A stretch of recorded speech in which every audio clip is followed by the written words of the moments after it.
नया chief justice of Pakistan कौन? Justice Mansoor, justice Munib या जस्टिस याहिया आफरीदी? 26वीं तरमीम के तहत पार्लिमानी कमेटी का इजलास आज शाम 4 बजे होगा। आर्टिकल 75A(3) के तहत चीफ जस्टिस काजी फायज ईसा 3 सीनियर जजेस के नाम देंगे। कमेटी 2/3 अक्सरियत से कोई एक नाम फाइनल करेगी। पीटीआई का खुसूसी पार्लिमानी कमेटी इजलास में शरीक ना होने का ऐलान। चीफ जस्टिस काजी फायज ईसा की रिटायरमेंट में बाकी 3 दिन आज चैम्बर वर्क में चले गए। जराये के मुताबिक चीफ जस्टिस मुख्तलिफ केसेस के फैसले लिखेंगे।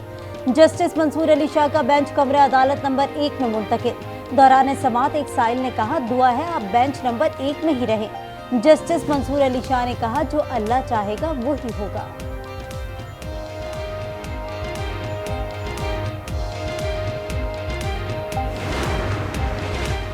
छब्बीसवीं आईनी तरमीम सुप्रीम कोर्ट और सिंध हाई कोर्ट में चैलेंज। दरख्वास्त गुजारों का मौकिफ है कि पार्लियामेंट ने आईनी तरमीम करके अदलिया की आजादी और कानून की बालादस्ती की खिलाफ वर्जी की। जजेस की तैनाती में सियासी असर-ओ-रसूख बढ़ने से अदलिया की आजादी मुतासिर होगी। आईनी तरमीम कलअदम करार देने की इस्तदा।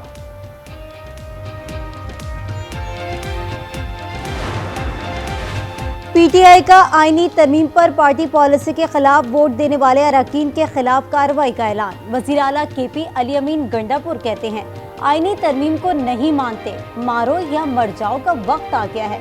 सुप्रीम कोर्ट के सीनियर तरीन जज को चीफ जस्टिस नहीं बनाया गया तो मार्च और धरना होगा। पार्टी से गद्दारी करने वालों को नहीं छोड़ेंगे। PTI intra party election case election commission ने 14 नवंबर तक तहरीक इंसाफ को जवाब जमा करवाने की हिदायत कर दी। बैरिस्टर गौहर कहते हैं, लाहौर हाई कोर्ट ने इलेक्शन कमीशन को फाइनल ऑर्डर पास करने से रोका है। इलेक्शन कमीशन को मतलूबा दस्तावेजात जमा करा दिए।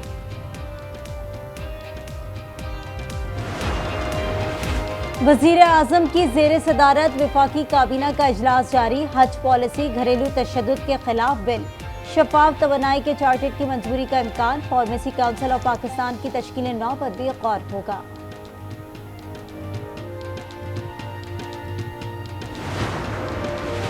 पाकिस्तान स्टॉक एक्सचेंज में कारोबार के आगाज पर तेजी। दौरान ने ट्रेडिंग 100 इंडेक्स में 750 पॉइंट्स का इजाफा।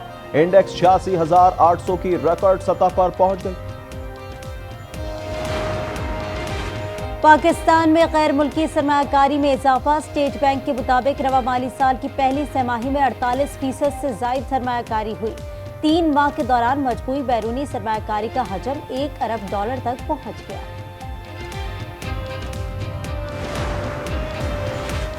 स्वाबी में नामालूम मोटरसाइकिल सवारों की फायरिंग, बाप बेटी जा बहक। पुलिस ने 2 मुलजिमान के खिलाफ मुकदमा दर्ज कर लिया। पुलिस के मुताबिक वाकया पुरानी दुश्मनी लगता है। कराची में मेट्रोविल कब्रिस्तान में पेटी से खातून की लाश बरामद।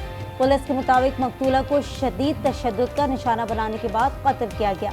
शनाख्त ताहाल ना हो सकी, लाश अस्पताल में पकड़ी। जैकबाबाद पुलिस ने असलहा पकड़ा, डाकुओं ने छीन लिया। 3 पुलिस एहलकारों समेत 11 अफराद के खिलाफ मुकदमा दर्ज। पुलिस पार्टी जब्त असलहे की फॉरेंसिक टेस्ट के बाद वापस जैकबाबाद ला रही थी तो डाकुओं ने 138 पिस्टल्स और 274 मैगजीन छीन लिए थे। ड्राइविंग में तेज रफ्तार ट्रक ने उमर रसीदा शख्स को कुचल दिया। मोहम्मद सिद्दीक मौके पर जा बहक, ट्रक ड्राइवर फरार। पुलिस ने ट्रक तहवील में ले लिया। पंजाब में अपनी छत अपना घर स्कीम जारी। वजीर आला पंजाब मरीम नवाज कर्ज स्कीम से बनने वाले घर का जायजा लेने पहुंच गई। टिकटॉकर सोबिया मुनीर के प्लॉट पर जेरे तकमील घर का जायजा लिया। मरीम नवाज की बेटियों को तालीम दिलाने की हिदायत। कहा, तालीमी अखराजात हुकूमत पंजाब अदा करेगी। इसराइल की गजा और लिबनान में बर्बरियत तेज। बैरूत के अस्पताल के करीब फजाई हमले में 4 शहरी शहीद, 29 जख्मी। हिजबुल्लाह ने हीफा के करीब इजरायली बहरी अड्डे पर रॉकेट दाग दिए। तेल अवीव में हंगामी सूरत हाल। गजा में बमबारी से 41 अफराद शहीद। जबालिया कैंप में बमबारी से मारूफ फलस्तीनी आर्टिस्ट मुहसिन अल खतीब शहीद हो गए। इनकी इंस्टाग्राम की आखिरी पोस्ट भी सामने आ गई। 14 की मजमूई तादाद 42,603 हो गई। जबालिया में हमास की जवाबी कार्रवाई, टैंक समेत इसराइली फौज की 4 गाड़ियों को तबाह कर दिया। मुतअद्दिद फौजी हलाक और जख्मी।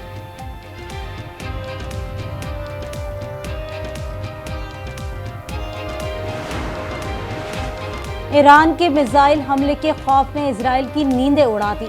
आयरन डोम की नाकामी के बाद अमेरिकी मिसाइल दिफाई निजाम ठाट नस्ब। अमेरिकी वजीर दिफा लॉयड ऑस्टिन ने तस्दीक कर दी। ईरान ने इजरायली हमले से मुतालिक जो बाइडेन की गुफ्तगू को इश्तियाल अंगेज करार दे दिया।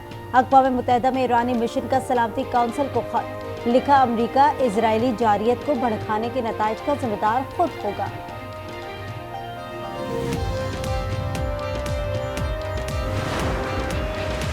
ईरान, रूस, चीन में मोहलिक हथियारों के प्रोग्राम से मुंसलिक कंपनीज के खिलाफ एक्शन। अमेरिका ने मजीद 26 कंपनियों पर पाबंदियां लगा दी। कंपनियों पर अमेरिकी कौमी सलामती के मफादात और खारजा पॉलिसी के खिलाफ काम करने का इल्जाम।